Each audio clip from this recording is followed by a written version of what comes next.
রোদ্দুরের কারণে ক্যামেরাতে যে বাড়িটি দেখা যায় এই বাড়িটি নতুন কাজ নিয়েছি আমি সবাইকে একটু দেখার চেষ্টা করব। একটু ভিতরে যাব। আমি ভিতরে চলে আসলাম। ক্যামেরা একটু ঘোরাঘুরির কারণে একটু লড়াছাড়া হচ্ছে। আসলে কাজটা কিন্তু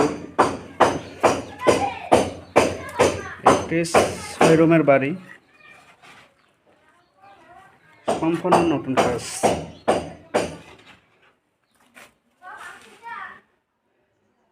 আমাদের মিস্ত্রি ভাইয়েরা অনেক কষ্ট করছেন, যেহেতু সিনাটারি মিস্ত্রি আইয়ুব ভাই, তার পাশে আছেন আমাদের এহসান ভাই। আমাদের এহসান ভাই এবং আইয়ুব ভাই দেখেন কত কষ্ট করছেন।